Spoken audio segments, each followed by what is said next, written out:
Lorsqu'elle était à l'Élysée, aux côtés de François Hollande, Valérie Trierweiler a dû faire face aux attaques.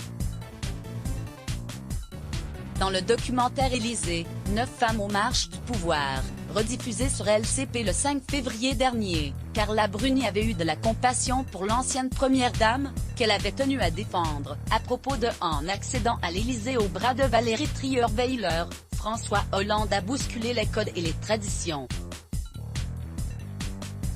En effet, contrairement à ses prédécesseurs, l'intéressée n'était pas mariée à celle qui allait devenir par conséquent première dame, un schéma nouveau pour ce lieu de pouvoir, qui n'avait accueilli que 2 présidents célibataires. Il y en a eu 2 dans notre histoire, Louis-Napoléon de Bonaparte, pour la Deuxième République, et, puis Gaston Doumergue, qui s'est marié 15 jours avant son départ, a rappelé l'historienne Joëlle Chevet dans le documentaire Élysée, 9 femmes aux marches du pouvoir, rediffusé le 5 janvier dernier sur LCP.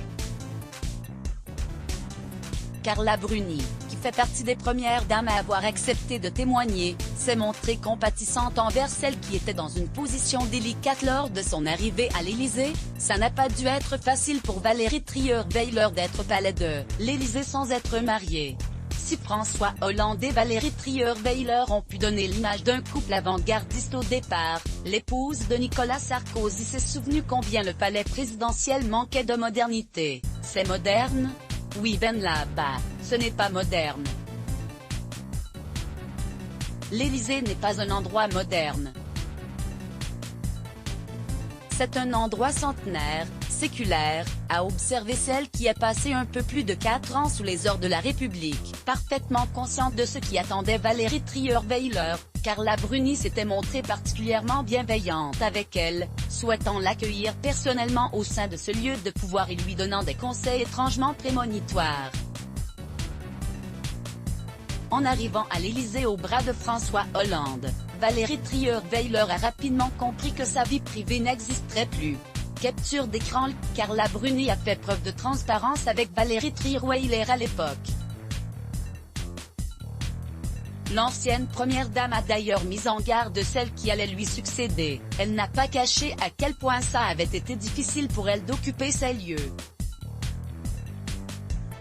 Et puis, elle m'a parlé des attaques permanentes en me disant « ça sera beaucoup plus facile pour vous parce que vous connaissez les journalistes », a rappelé Valérie Trierweiler dans le documentaire Élysée, 9 femmes aux marches du pouvoir. Et de poursuivre, en fait, ça a été beaucoup plus difficile. Je croyais connaître le milieu, mais non, je l'ai découvert. Dès les premiers instants, l'ex de François Hollande a compris le poids qu'elle allait désormais devoir porter sur ses épaules, avec tout ce que cela comportait. Pour elle, comme pour d'autres, l'exercice du pouvoir s'est accompagné d'une souffrance.